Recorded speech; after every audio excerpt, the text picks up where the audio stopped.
Yeah, we had technical difficulties, man. All right, We're back. We're back. if you can hear us, send a message, send a text. We're back. We're back. We had to find a charger to get back on real quick. Johnny, Greg, Manu. Come back, fellas. Come back. Let me send a message on Facebook and say, hey, man, we're back, man. New stream up. But I don't see on here saying. That's all right. Oh, no, there it goes. So I'm going to put. Where's my people's at? Let's go.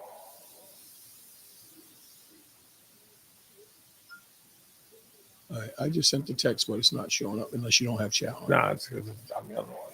This is a different one. Chat is on. There we go. So my message didn't go. Yeah, probably went to the other one. All right. Yeah. All right, there we go. There we go. Try it again.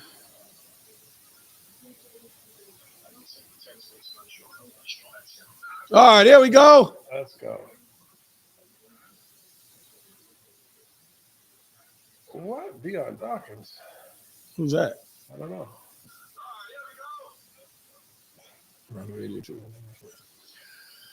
All right, man. All right, everybody's coming back now. We got Mr. Nobry back. Jonathan, who's Dion Dawkins? Is it? Yeah, I'm drawing a blank as somebody famous? Football player, I want to say. I know, I'm thinking of Brian Dawkins. Pilot, dead, and family is okay. I hope you're not messing around. But yeah, because I don't even know. Prayers go out to whoever. Sorry. All right, so right before we got cut off, we were moving on to the Kirk Cousins and Michael Penix situation. Michael Penix has been named the long-term starter for the rest of the year. Yep. How does that play in to Atlanta's playoff plans? Is Michael Penix ready? Do we haven't seen enough of him to know? A Bills defender.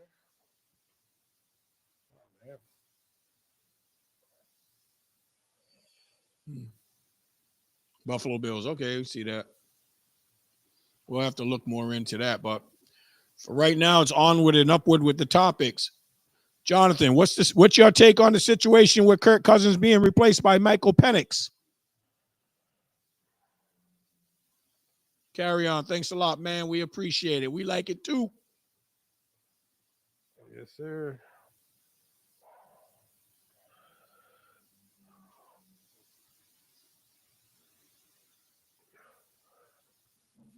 So do we have any takers? Well, what's your take until people? All right.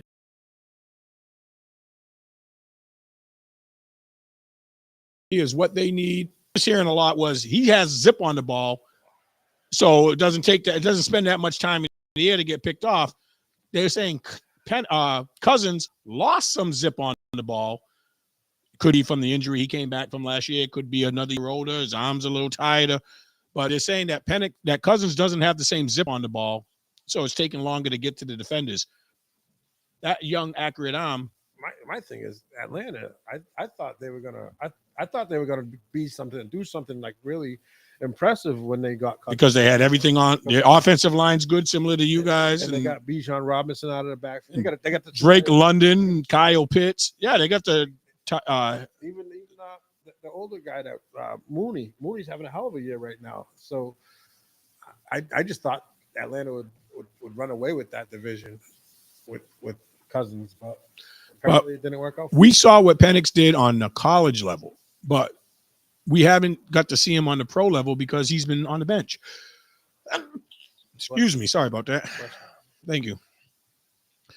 Obviously, Atlanta's seeing enough in practice every week, seeing progress being made. Maybe he's won over the locker room. When he does get it, maybe they've been giving him more reps for the last couple of weeks to see what he could do with the first team. And Raheem Morris has now made the decision to say, you know something? We're not going nowhere fast with Mr. Cousins. We got to see what we got with Mr. Penix before we blow it all.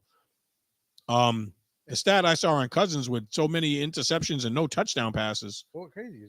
Didn't Cousins throw for 500 already this year?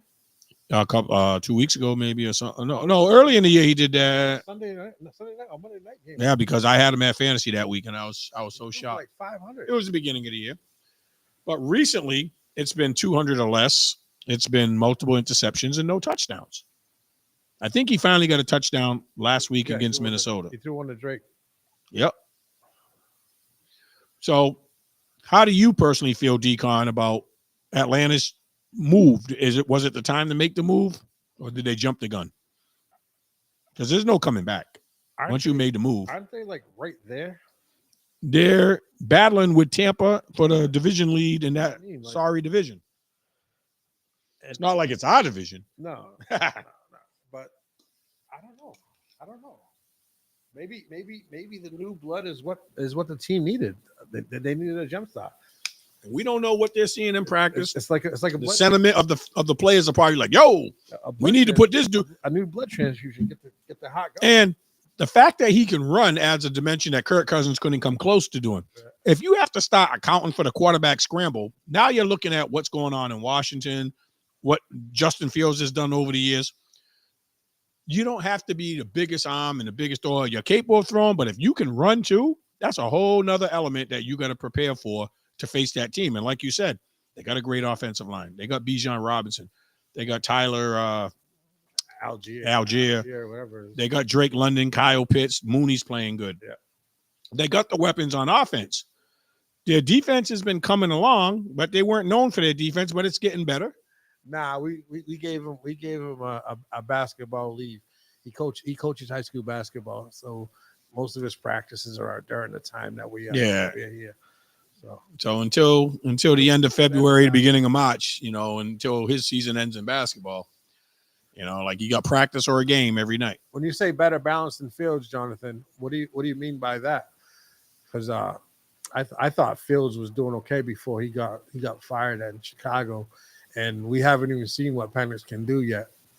So I wouldn't say better balance than or better than anything that somebody else already pretty much did. And the thing I preferred in that comparison to Fields is Fields wasn't battling the long history of injuries. Penix, we know, had a rough college. I mean, by all accounts, he's healthy now, but we don't know how well he's going to hold up if he runs too much. Fields was a big guy who was able to stay injury-free right now. We've seen big guys like Anthony Richardson in Indianapolis. He's a big dude, and he's getting hurt a lot. The only other guy that's running that we don't see get hurt so far is Josh Allen. He's running a lot. He's a bigger guy. He's a big dude. But Anthony Richardson is the same size as him, and he's been hurt, shoulder, knee. He missed the end of last year. He got hurt beginning of this year. Okay, I understand, Jonathan. But I don't know. I just don't know if he'll run a lot. I just hope he picks and chooses his spots and gets down, unlike Anthony Richardson, who tries to run people over. And that's just a bigger impact. Yet that's more chance for an injury. But I do think it's going to be interesting. We'll find out right away because they're playing the Giants this week. They hit him off with a cupcake. He has 3 cupcakes left. I think it's them, the Saints. The Saints are down to like 9th string quarterback. Somebody came in for Spencer Rattler last week. I didn't even know who it was.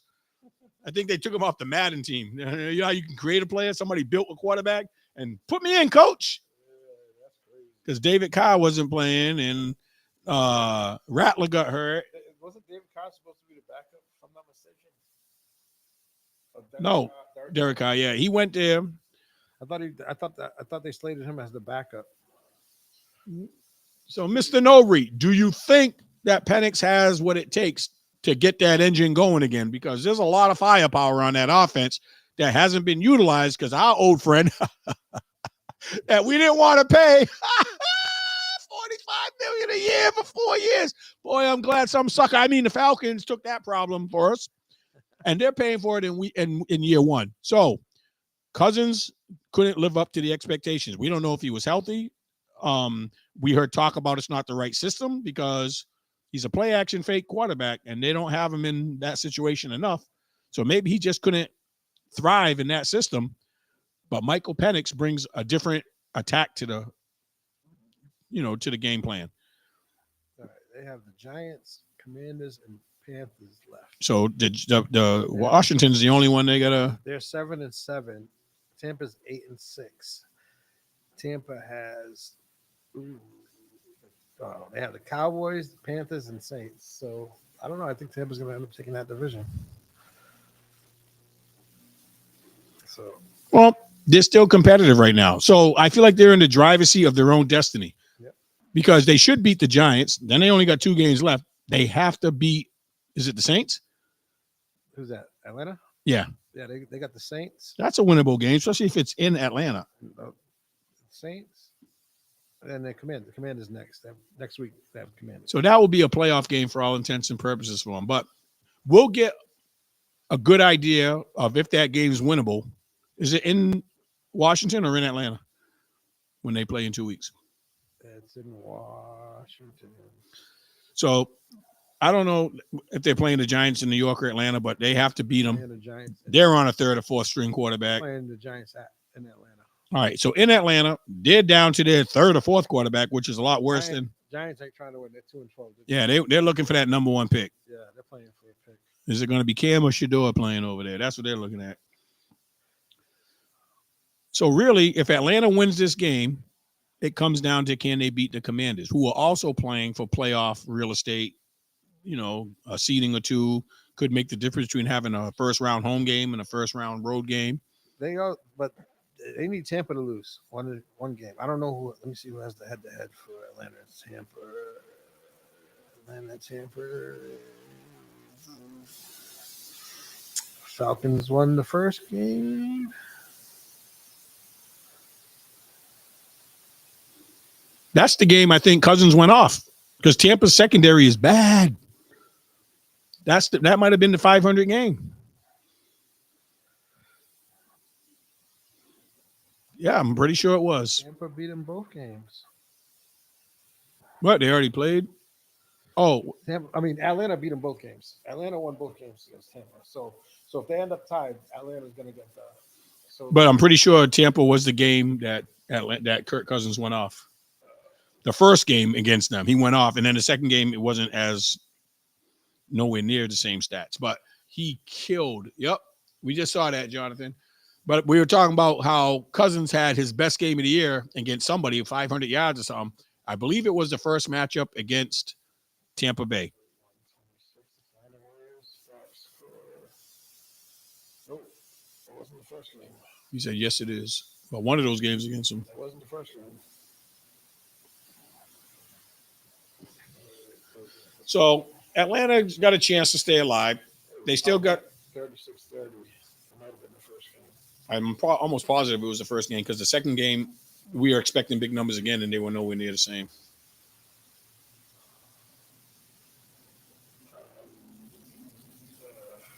Yeah, 509. 509 the first game. 42. He threw the ball 58 times. But that's a good percentage, 42. Yeah, because their secondary was a weak link. Why not keep attacking if they can't stop it? You know, you're like, this is like target practice over here. 4 touchdowns, 1 INT, sacked 4 times. That's on Drake. Drake was 12 for 154. Mooney was 9 for 105. Pitch was 7 for 88. Ray McLeod was 6 for 66. Damn. But what you gonna do? All right. Now, in the world of college football, this NIL situation that's going on and players just up and leaving with bowl games left, we understood it in years past because they were seniors or people declaring for the pros that wanted to protect their product and not risk an injury so that they can sign that first deal. If they get hurt, that might lower their draft stock. So we saw that happen with who was it? The old Dallas linebacker when he played for Penn State. One they took a chance on in the second round. He tore his Achilles in the bowl game. He was playing against Zeke Elliott, and they became teammates later. But I forgot his name. But nobody wants to take that risk because their $1 million future is ahead of them. So we saw people sitting out of bowl games just because they were going into the draft. Now, not only do we have that, now we got kids that are freshmen and sophomores changing schools every year based on who got the biggest bag. And they're transferring before that bowl game's played because they're signing that deal now. Coaches are leaving. Underclassmen are leaving. Man, I meant to look up that team that we were just talking about, that they couldn't play their bowl game because all their kids. Oh yeah. That was Southern Mississippi, I believe, or they transferred to Southern Mississippi. Oh man, that's terrible. So, what do we need to fix this problem? Because I'm a big advocate. You got to push back when you can transfer, enter the transfer portal. Push back when coaches can leave, and the NIL deals can't be offered so that kids want to challenge until after January 1. If you say January, just like free agency starts, boom, as soon as the Super Bowl ends, your contract ends, you're a free agent. Yep. They have a free agent signing period, but for all intents and purposes, you're a free agent as soon as the Super Bowl ends. Your contract expires if you're not signed. Now you can start saying, oh, Derek's a free agent, I can go after Derek now or not. So any thoughts out there on what we need to do with the college football format? Because I hate looking forward to bowl season and coaches are leaving and can't coach their team. The pro-eligible people are leaving because they don't want to get hurt. And the kids that are underclassmen are just going to the biggest school that offers them either more playing time or a bigger NIL deal. Tighter regulations on who and when. Okay, Jonathan, I agree with that, but I believe the regulations have to be on coaches leaving, on seniors leaving, and underclassmen leaving. All three of them. They should have to sign like a contract. Right. You can't leave your school or your program until January 1st. Hey, I don't mean to change the subject, but it's not changing the subject, but Arizona State, who was one of the 8 teams in the playoffs. I think they got a first round bye. Listen, I think they're number 4. They're losing Cole Martin, cornerback, committed to UCLA. Jamal Young, wide receiver. Markson Douglas, tight end, committed to Florida State. Kamari Wilson, safety. Caleb Black, wide receiver. Corbin Hendricks, wide receiver. Contez Bradley, and they're in the playoff mix. LaTerrence Welch, cornerback. Jamon Tapp, edge rusher. Kevon Thunderbird, linebacker. Kyron, I don't know. A lot of those guys probably aren't starters, and they're getting promised more playing time somewhere. But that's 12 guys. I get it. That's it. That has a chance to win. And that's why I think you're not giving the school a chance to finish a special season, because once you decide to hit the transfer protocol, you're no longer eligible at your school. If you transfer because of NIL, if you transfer because of playing time, if the coach leaves, you're weakening those programs. Nobody should be able to do none of that on any level until January 1st. That other team that we were talking about, Arkansas Razorbacks. 25 people, right? 27 players. Yep. Oh, I think the Waterboy transferred too now. That's crazy. Yep. 27 players. All that work. Yes, Jonathan. Exactly. That's my point. You played 12 games to get to this point. Now you got the playoffs coming up. Now we want to see the nitty gritty, the shit hit the fan, whatever you want to say. And the teams don't look like nothing like they looked a while ago because their coaches left. Their seniors had declared for the draft. They don't want to get hurt playing in the bowl game. Their good underclassmen are now saying, I can get more. You know who's getting – look at what Michigan's done. They flipped 2 or 3 of the top recruits. Now they're flipping all these transfer portals. The kid from Ohio State that was a good quarterback last year. They're back up now? Yeah. Both of them have transferred. Corgi, he was second string, and the freshman that came in, his name's Air something. Yep. He was third. But they recruited 2 more quarterbacks to come in this year to compete. Corgi left. But the guy, Air, whatever, he doesn't want to compete with the 2 5-star freshmen coming in. So he's going somewhere because he's guaranteed to have a shot to win the starting job. Like the kid that was the quarterback for Syracuse this year. Yeah, he left Alabama. No, he left Ohio State. Yeah. He left Ohio State last year to come to Syracuse. And he might not play in the bowl game because of protecting his stock in the draft. And then, if I'm not mistaken, a lot of people leaving Alabama as well. Yeah, they are, because they weren't recruited by that coach or that system. and they're feeling that, Even Bobby Boucher transferred. Yes, sir. Yeah, that's crazy, man. College is nuts. So I guess we're all in agreement. It's got to be uniform across the board. And it's got to include coaches, players, because when people had to sit out a year to transfer, oh, you didn't see this. But now you can transfer and be eligible next week. You can get an NIL deal and be on the next train smoking out of Alabama and be on Ohio State. All right, now let's get to this college football playoff, man. I don't remember if we picked. We picked it last year, but I don't know if we picked who was going to win. We did, because I remember I said Texas. You said Texas. You said Oregon. Win it all. To win it all. I said Texas. You said Oregon, correct? Yep. And we had other people chime in because we debated that because nobody plays till this Saturday. Friday. But nobody's played since last week. So we went over it last week. Nobody plays till this week. But right, let's just do a quick recap. Who do you have over in the Friday game? Indiana at Notre Dame, and they're saying it's supposed to snow. If everybody's playing, I still got Notre Dame because I think they're the better team.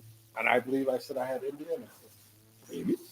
Well, I'm taking Indiana. But that's where both the ride for either team ends is that first game because I have either one of them losing in the next round. Yeah. All right. Start the first game on Saturday, which is I think it's going to be a good game. SMU at Penn State. I like SMU, but Penn State, because it's at Penn State. SMU's a warm weather team coming into it's going to be really cold this weekend in the 30s, low 30s. And I like Penn State's run game. Them and whoever's playing Ohio State have never played in cold weather this late in the year. Like they've never experienced that. That's a first. You can't be playing for a playoff your first time in this weather. I'm going with SMU. I'm going with the upset. Okay. Clemson, Texas. Texas. We're both in cahoots on that one. Mm-hmm. Tennessee, Ohio State. I got Ohio State. Ohio State in that one. That's the other game we were talking about. Tennessee, they haven't played somewhere in the Northeast in I don't know how many years. They've never played in a cold weather environment because they played in warm weather. And if they go to a bowl game, that's always in warm weather. They were playing some stuff, some highlights on TV today. So the last time Tennessee and Ohio State played in a bowl game and Tennessee upset them. But it was like, I want to say it was like even before Peyton Manning early years. But that was during the old format where only the 4 teams made it, and you played in California, you played in Arizona, you played in Florida, you played somewhere warm where weather was not going to be a factor. Yeah. So I don't know. We'll see what happens.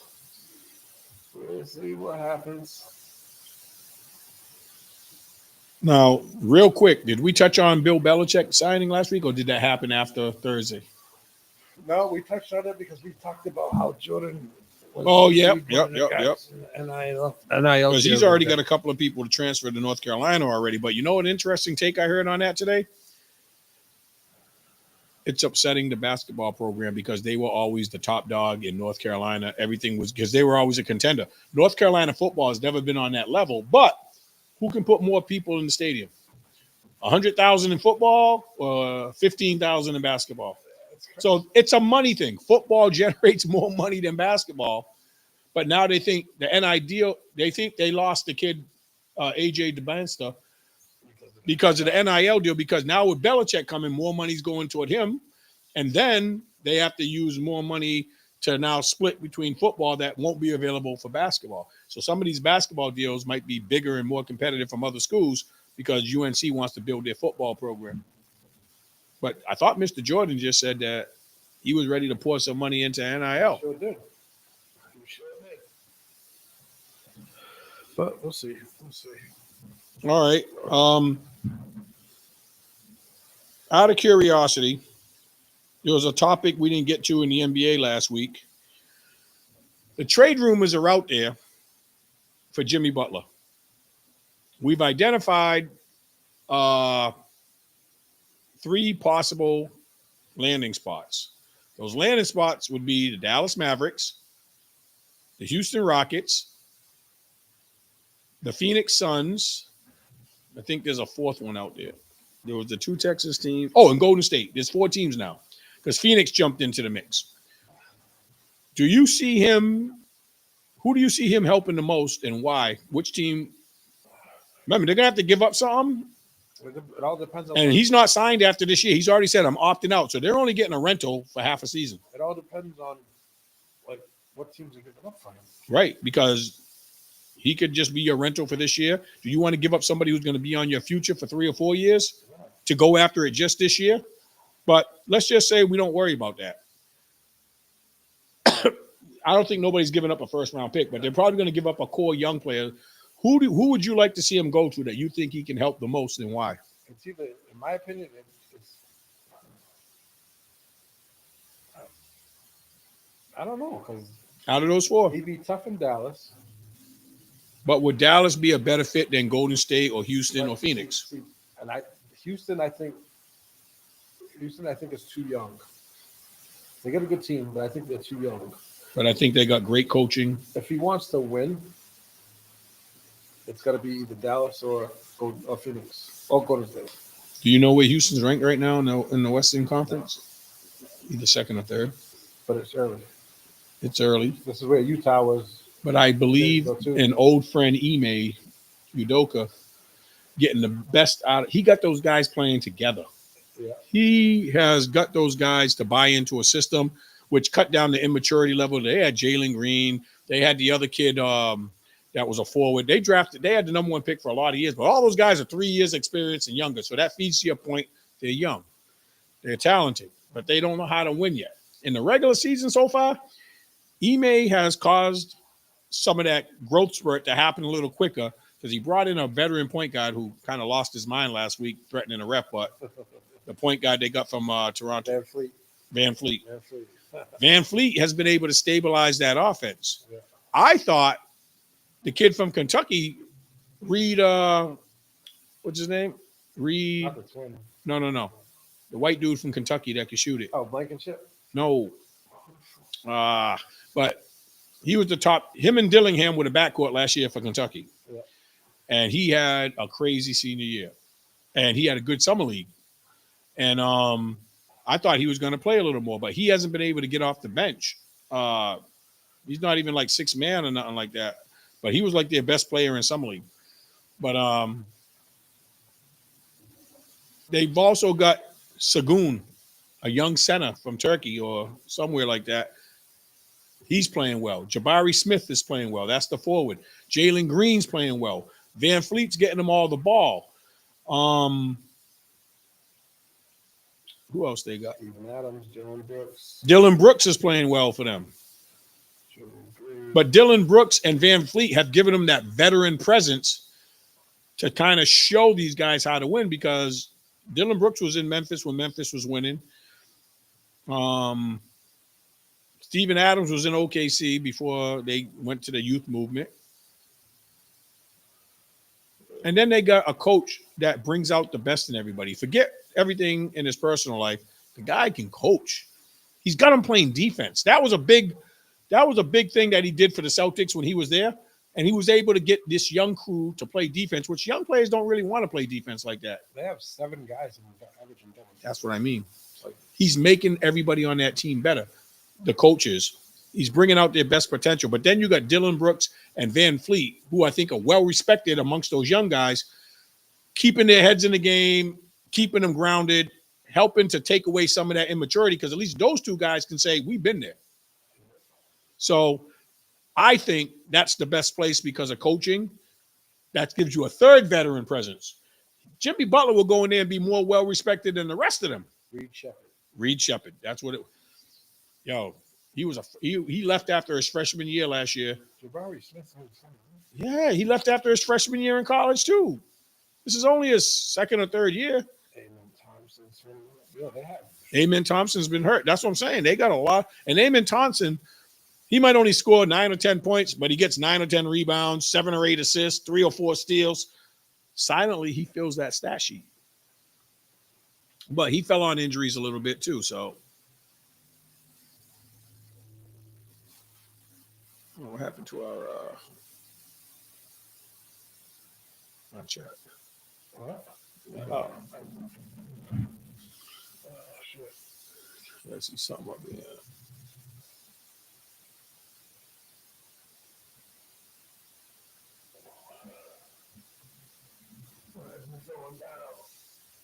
Click on that bar and push it up. All right. Jonathan says Golden State because they have a little capital, unless I'm mistaken. Well, they just moved Draymond Green to the bench, so Jimmy Butler can come in and help the starters, and they'll send somebody else to the bench. That'll make another person besides Draymond Green and Podemski and a few others to come off the bench. So he would give them more depth, and he'd add more leadership along more starting five leadership with Steph, because Draymond's now off the bench. He's going to have to be the glue of that second unit and add some punch. Jimmy Butler's going to come in and start. And you add him to Steph Curry and Kuminga, who's playing well this year. They could be formidable, but it's going to come down to how much do you want to give up for that half-year rental. And teams are going to say they're going for a championship. We're going to try to juice them because their window's open right now.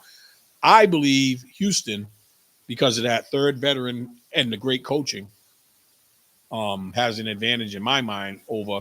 He goes to Dallas. How does he play with Doncic and Kyrie Irving? It hasn't been the circus I thought it was going to be over there, but that's why I think he doesn't go there. He plays the same position as Clay. Where are you going to put Clay? Is Clay now going to come off the bench and be disgruntled? He came off the bench and didn't say that's why he left.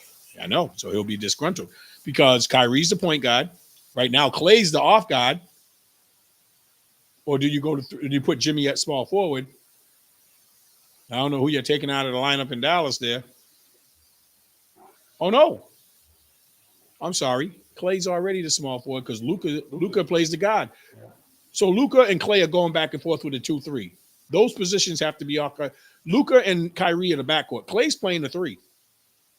So Jimmy Butler would take that spot because you're not benching. You're going with Kyrie, Luka, and Jimmy. Then you got to have Derek Lively and another big.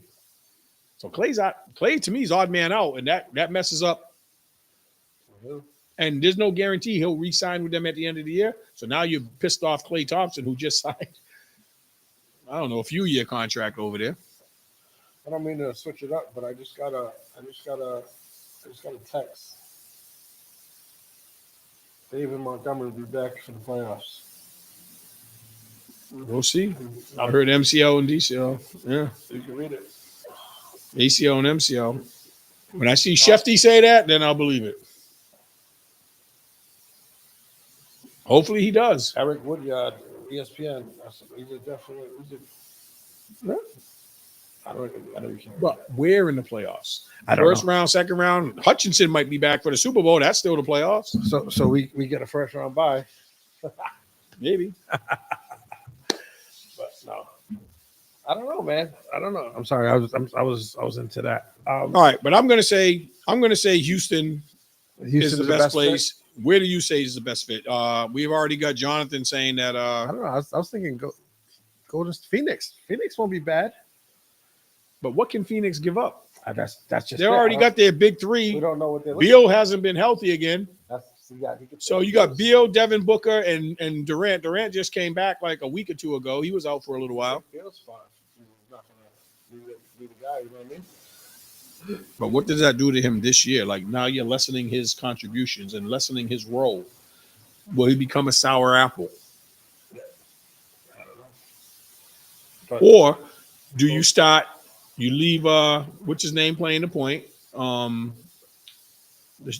Devin Booker. Okay, yeah. You put Beal at off guard, you put Jimmy at small forward, you put Durant at power forward. I don't know who plays center for them. You can put Durant at 5 now. A lot of teams are playing small ball. Ain't none of these guys post up anyways. So yeah. Put Durant at the 5. Yeah. You have to. It could work out, but it all depends on what they have to give up. Jeff, who doesn't play with Irving? 6'8" guy. Lively?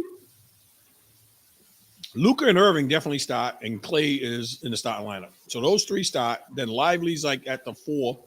I don't know who their starting center is.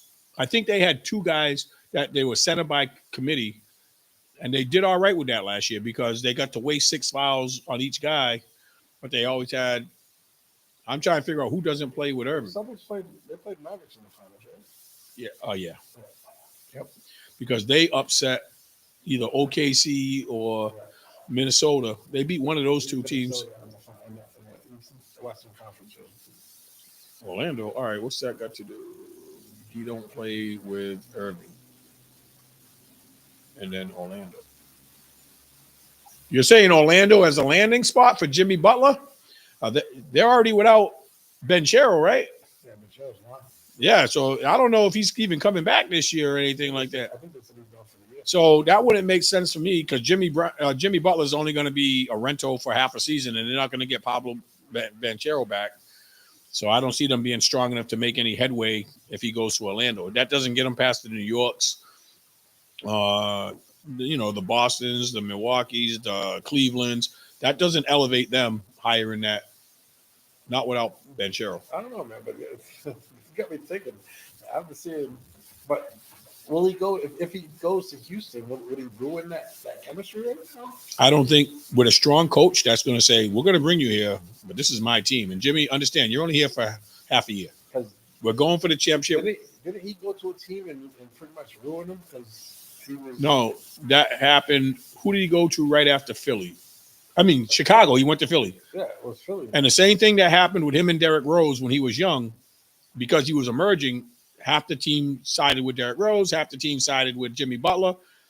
They shipped Jimmy Butler off to Philly. No, they shipped Derrick Rose off first. Well, they shipped him off, yeah. But then the same thing happened to Jimmy Butler when he was in Chicago, and then he went to Minnesota, wasn't it? And then he went to did he go? Philly from Chicago. He went to Philly from Chicago, and then they went. They got rid of him to keep the high-powered Tobias Harris or something, who he was way better than. And then he went to Miami the last 4 or 5 years. He went to Minnesota as well, though. Yeah, and Minnesota before because there was a fight with him and Karl Anthony Towns in practice, a verbal fight, and so I just don't remember how long he was there, but he's bumped heads with another superstar unless he can be the main dude. When Derrick Rose was getting hurt and he was trying to come back, Jimmy Butler emerged more than people thought, and he won over some of the young players. And then when Derrick Rose came back, he didn't want to turn the team back over to Derrick Rose. He didn't want to share the spotlight. He thought, for all intents and purposes, he was now the man. And some people agreed and some people didn't. It caused a divisive feeling in the locker room. Eventually, he leaves Chicago. He goes to Philly. They keep Tobias Harris over him. But I think right before Philly, he went to Milwaukee. He went to Minnesota for a short spell, and him and Karl Anthony Towns did not get along. So he beefed in Chicago. He beefed in Minnesota. He was not chosen in Philly. Now he's in Miami, not beefing with anybody as far as I know. But he wants to win, and he's 35 years old. He wants to go somewhere where he can put them over the top. And he's made it clear he's opting out of his contract, which, by the way, pays him $52 million next year. It's going to be Golden State. If he wants to. Will Jimmy Butler play in the system of wherever he goes? Because he may not be the main guy like he was when he just left Miami. Could he be second fiddle to Steph Curry? He's going to have to. Wherever he goes, he's going to be second fiddle. He's not going to be the number one guy wherever he's. And that's what I think makes Dallas hard, because you got Kyrie and Luka that both want to kind of be co-fiddles. And he's not going to be number one fiddle in Phoenix. But he can in Houston. He's not going to be number two in Phoenix. He could be the closer in Phoenix because he's used to making the big shot. Who does Houston have to take the big shot? They're so young. Nobody's emerged as a go-to guy. They all contribute. He's not a go-to. He's not a closer, though. But to me, that's like Jalen Brunson. I think Jalen Brunson's a better closer than Van Fleet. You know, he carried the Knicks. I don't think Van Fleet could do more than what Jalen Brunson did. But you go to Houston, and he's the biggest veteran on the team. He's won a championship. You know, he's played at a higher level. That team respects him, and I think they trust him to go to him. Whereas without him there, you might have Jabari Smith saying, I should be the man. Jalen Green, I should be the man. Van Fleet, I should be the man. Sagoon, the big guy, is very underrated. But I think they'd have to give up one of those core players in order to get him. I wouldn't do that. I wonder who Miami would want. If you're building this young team, and like you said, the coach is there, I wouldn't break them up. I would let them all grow together. So how do you get him if you're not giving up part of that core? Who are you going to give up to get him? Houston doesn't have high. I think Houston does still have high draft picks because they were set up for a while. They're just winning fast. They're copying the OKC format. OKC had number one picks in the top 5 for like 5 years straight. And they traded for Gilgeous Alexander. They drafted Jalen Williams. They drafted Chet Holmgren. They drafted Giddey, who was a top 7 pick. He's now been traded to Chicago. But they had 3 or 4 years in a row. And they traded for Gilgeous Alexander. Then they got Chet. Then they got Jalen Williams. I think they got Chet and Jalen Williams in the same draft, or they got Giddey and Jalen Williams in the same. But Jalen Williams has turned out to be way better than we thought. So I think he'll be fine with Curry. I think because he respects Curry and the fact that Golden State has won before, that he might buy into that more. But I still think, I don't know what Houston would have to give up. But if they don't have to give up one of their major core players, maybe it just gives some salary cap to Miami. So next year they can go after all the free agents they want. And they'd have to give up. I guarantee Houston still has some high draft picks left. That's just it. But they're not going to finish high. What do you want to give? What do you want to give up? What does Miami want? So somebody that's going to be a rental. And he's 35. How bad do you want to win the championship? And he's got. You did, because I know we did. The future capital is there, I think. But Jonathan, who would Houston be willing to give up for that half a year rental? That's not worth it. Because Sagoon's tough to give up. Jabari Smith is tough to give up. And Jalen Green is hard to give up. Who else are you interested in on that team? None of them guys for him. Maybe they get a Reed Shepard, a number 1 draft pick, because you shouldn't be giving up a number 1 draft pick for a rental. No. But in this case, maybe because you have enough core players there. But you also, Jimmy's gone after this year, and now you can't replenish it because you gave up the number 1 rental. Exactly. Unless it's 2 years down the road. Number 1 pick for a rental. Mm-hmm. I wouldn't do that. I wouldn't. Unless it was a sign and trade and he was 30. All right. What does Golden State give up to get him? I know a lot of people like Podemski, or whatever his name is. And I think they'd give up the guard from Arkansas, Moody. Is that his name? Yeah, Right. But you're getting Jimmy.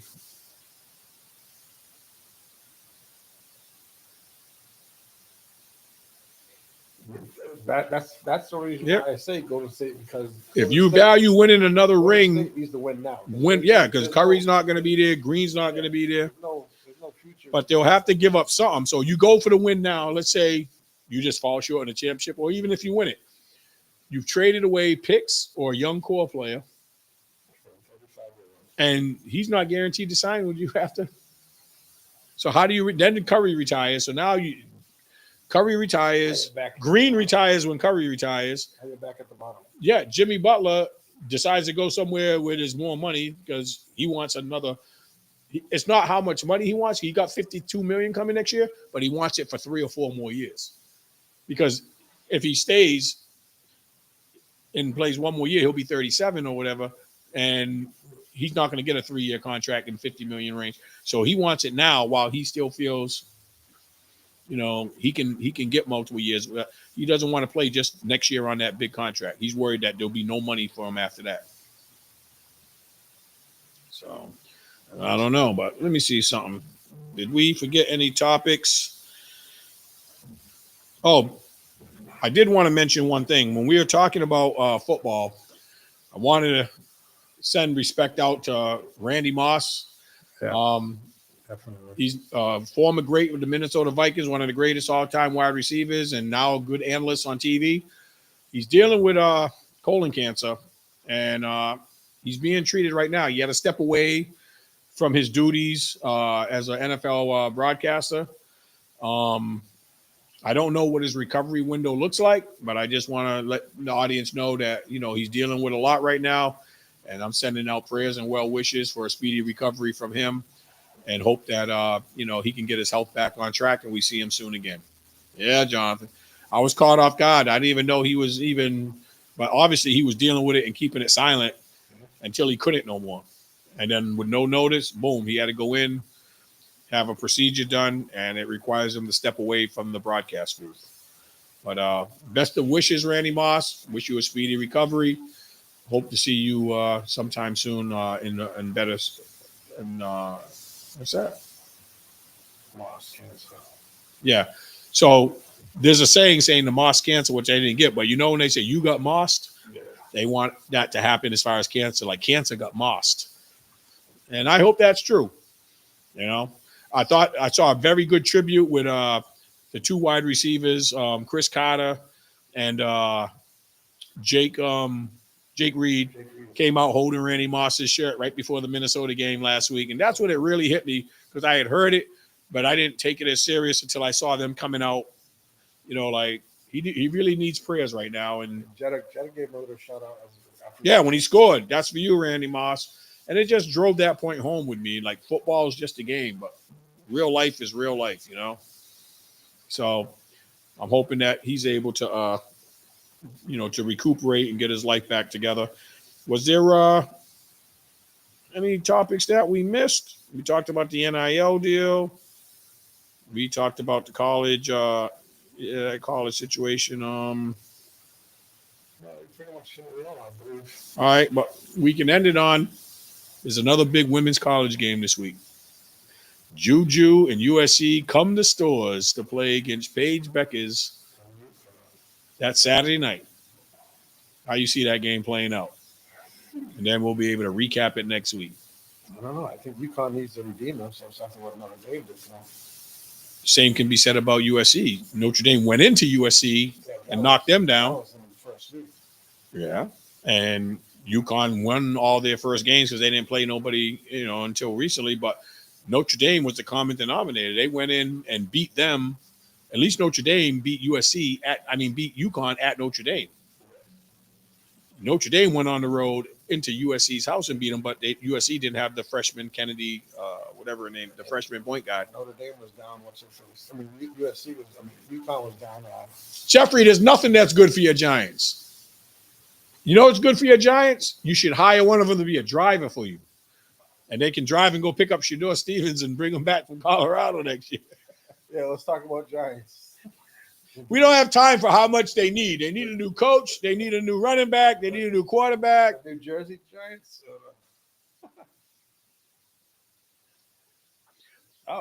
He Saturday night wants you to come have a cigar. I'll choke with you for Saturday night. What's going on? The Giants ain't playing Saturday night. Yeah, I think they put Saturday night. I'll be watching UConn and Notre Dame in women's basketball. A couple of games on Saturday night. Yeah, Houston and Kansas City. Yeah. Oh, that's a. It's a 3 o'clock. It's a 1 o'clock game and a 4 o'clock game. There's no game Saturday night.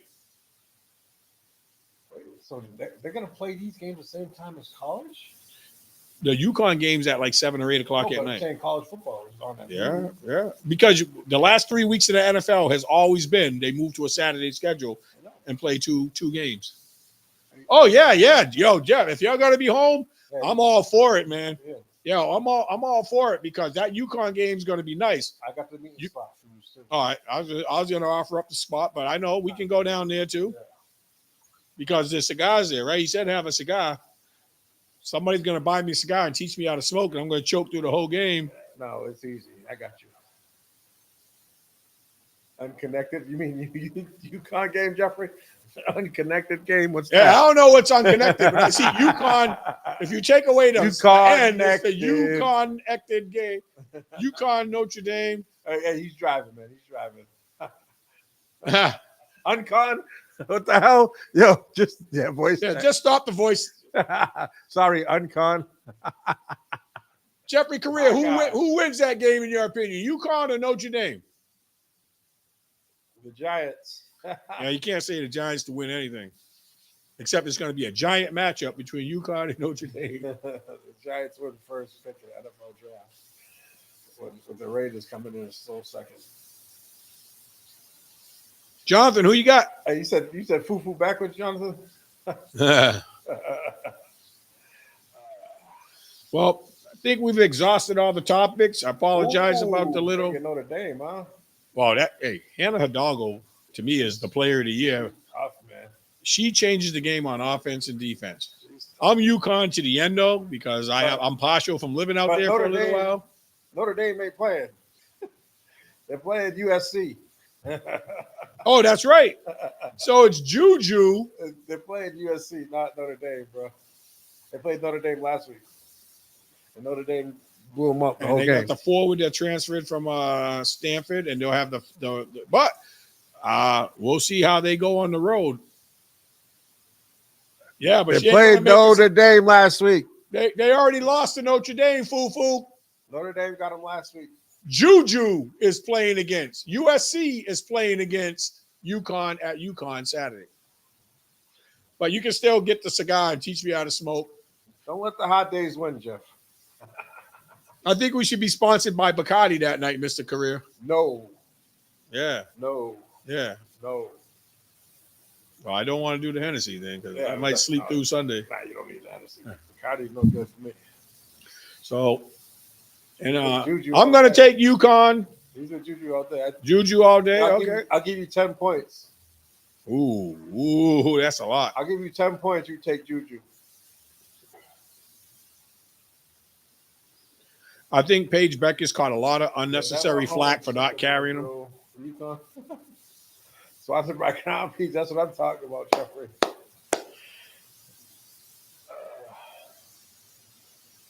What does that mean? You're never home Sycamore, bro. You live on Sycamore, right? Yeah. We're talking about you. I'm always home. Mike Andrews, what's up, bro? Mike, you can join us. We'll tell you where we're going to be. Come down. That'll be a nice little vibe. 13. I'll give you 10. I'm not giving you 13. No, USC's a top 5 team. We're not giving you no damn 13 points just because they're on the road. I shouldn't even give you 10. But I feel gracious in the Christmas spirit. I don't see them getting beat by that much. 13. I don't see them getting beat by double figures. I ain't giving you 13. Hell no. Well, I want UConn too, so I can't take that bet. I'll take the bet with Jeffrey, but not with 13. Mm-hmm. Well, I don't think there's a big game on tonight.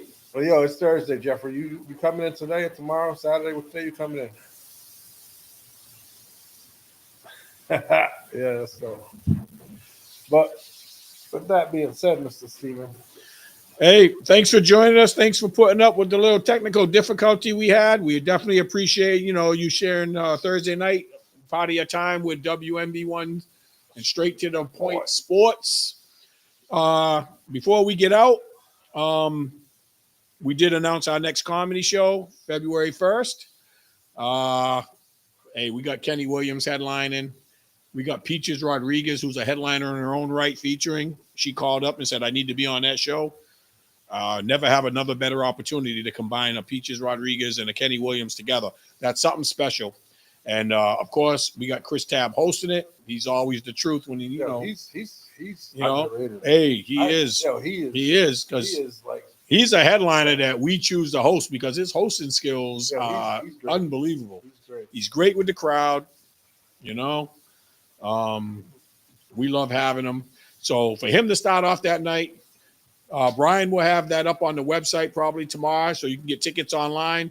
By the weekend, we'll have hard copy tickets. You can, get your tables. A table of 10 for $200, so you save $5 a ticket if you come in a group. Otherwise, it's just $25, which is a great price to see this type of level comedy. 2 headliners. Not a lot of people give you 2 headliners, and we're gonna make it happen. So, anything else we got this weekend?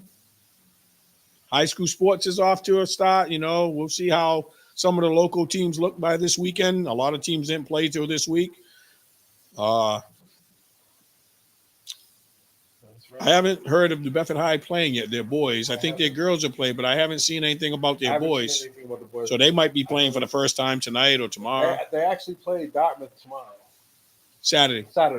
Yeah. Saturday. Because it's the same thing. I went to the Dartmouth boat game. Girls. It's just the varsity boys and the varsity girls. Boys and girls. So that would be a good look. You guys can head down to New Bedford High in the afternoon. Dartmouth, New Bedford High, Dartmouth. I believe that the girls' game's at 1 and the boys' game. It's at Dartmouth. No, it's at New Bedford. All right, because last year it was at Dartmouth because they dedicated the court to Gaspar. Yeah. So this year it's at New Bedford High. It should be the girls' game. Should be a battle. I'm not sure. Yep. So you got that in the afternoon. You got the Houston Kansas City game at either 1 or 4 o'clock. You got the Yukon girls game at night. Saturday's got a lot of options for sports fans. We'll have a lot to talk about next week. Yes. I'd like to maybe incorporate some local sports in next week if we can. I know you had a nice post on your page about local athletes and stuff like that. Maybe the maybe vibe, we can. the vibe from that, Steven. Yeah. So it kept me. but going. we need a Kept me local going. element once in a while because we don't kept me want to going. forget that. Act like there's nothing happening. You know, we got high school sports. Even We got tradition. And the worst part about it, like even some people took it the wrong way because I thought people didn't know what you meant by Yes, athlete, and I thought you meant multi-sport, not just in one sport. When I said it, I said it, and I even gave an example on the person that I picked because they played multiple sports. Yeah, that person was a clown though. Yeah, he still is. All right, But he played. but he can still buy me a cigar this week. But and when I was saying it, I was talking about like what they did in like the high school rank. That's why I didn't say I said out of New Bedford High. New Bedford High. I didn't say out of like. Well, I think I said New Bedford. And I interpret that who excelled at multiple, because we've had a number of people that played multiple sports. That whole era with these guys, when they won basketball, football, baseball, volleyball, track and field, there was a bunch of them. All those guys that I consider, with the exception of a few, a lot of them were in that class. When you talk about Jeff Correa, you talk about Rudy Boga, you talk about Marcus Wills. He played one sport, but it was you're the all-time leader scorer. You talk about Joseph Goodeye. Yeah. JoJo Goodeye. JoJo played basketball. He won state championship. And then you got people like Dana Burgo that, everybody forgets what he did in track because he was so great at football. Dude jumped 6'10" and still to this day in Bedford High. Right. So you ready to bring that topic up next week? Yes. And then we'll talk about what happened in this Yukon game. We'll have a clearer picture to see if Dick's next man up philosophy will hold true for his Lions. Gonna have to, bro. Yeah. And we didn't even talk about, the championship my Bucks won this week, but I'll let that go. Hey, let's put it this way. The last team that won that championship, you know what happened to them? First round knockout. Yeah, they weren't the Bucks. First round knockout. They weren't the Bucks. First round knockout. Yo, we're 14-2 in our last 16 games or something like that. What was you before? We were horrible. So, but we got Chris Middleton back now, and it seems like Giannis. He didn't even play the final, did he? Who? Middleton. Yeah, he did.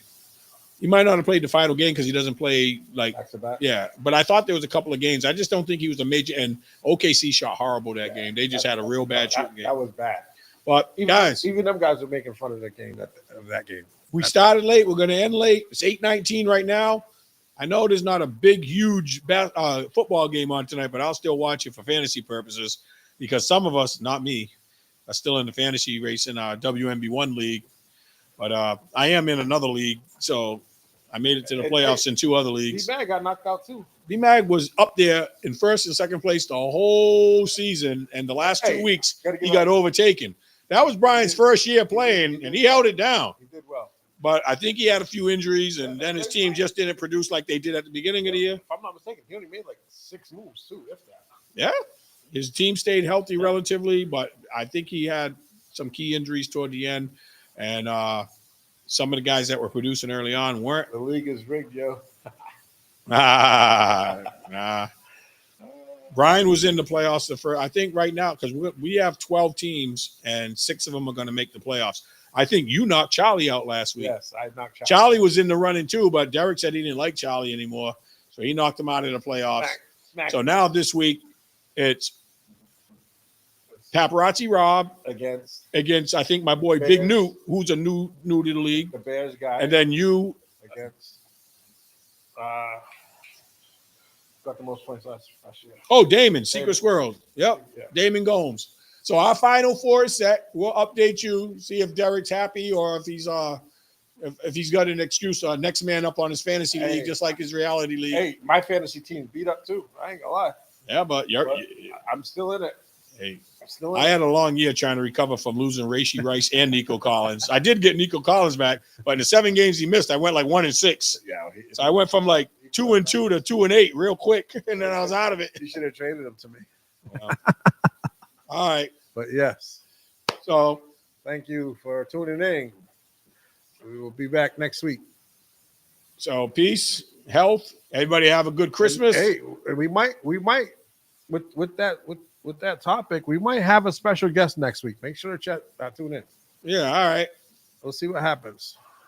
All right. Thanks for tuning in, guys. Have a good night. Peace.